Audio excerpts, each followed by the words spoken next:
काँग्रेस पक्षाचे प्रदेश अध्यक्ष श्री हर्षवर्धन सपकाळ यांनी आमच्या नेत्या, राज्याच्या पहिल्या उपमुख्यमंत्री, आमच्या राष्ट्रीय अध्यक्ष राष्ट्रवादी काँग्रेस पक्षाच्या आदरणीय सुनेत्राताई पवार यांच्याबाबत गुंगी गुढी असा जो उल्लेख केला, हा अशोभनीय आहे आणि पुरुष प्रधान राजकारणाला साजेसा आहे हे काँग्रेसने त्यांच्या कालच्या बोलण्यातून दाखवून दिलं। आणि वास्तविक पाहता याचा निषेध करण्यासाठी संपूर्ण राज्यभर आमची निदर्शने चालू आहेत आणि त्यातला आज आम्ही हा निदर्शनाचा पहिला टप्पा केलेला आहे।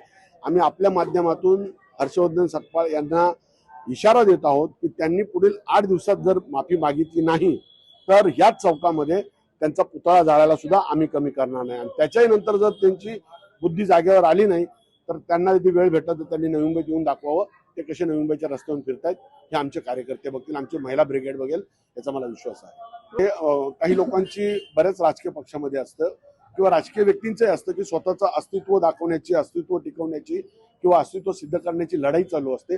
तशी संपूर्ण देशामध्येच काँग्रेस पक्षाची परिस्थिती आहे आणि हे अशा चुकीच्या लोकांमुळे झालेले आहे। जर यांच्याकडे काम करणारे चांगले नेते असते, काम करणारे चांगले कार्यकर्ते असते तर आज त्यांना अस्तित्व दाखवण्यासाठी लढण्याची वेळ नसते आली।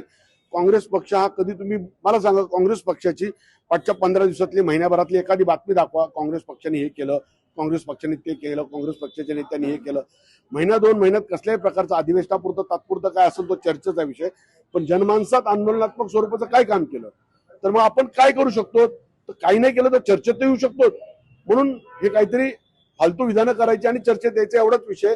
म्हणजे आज काँग्रेस माहित नव्हती, या आंदोलनामुळे लोकांना माहित पडायला लागले की काँग्रेस जिवंत आहे, हे उदाहरण आहे, त्यातलं दुसरं काही नाही। पण त्यांच्या या कृतीतून आहे ना, आहे तुझं काँग्रेसला भविष्य काळामध्ये लुप्त पावल्याशिवाय राहणार नाही, मला विश्वास आहे।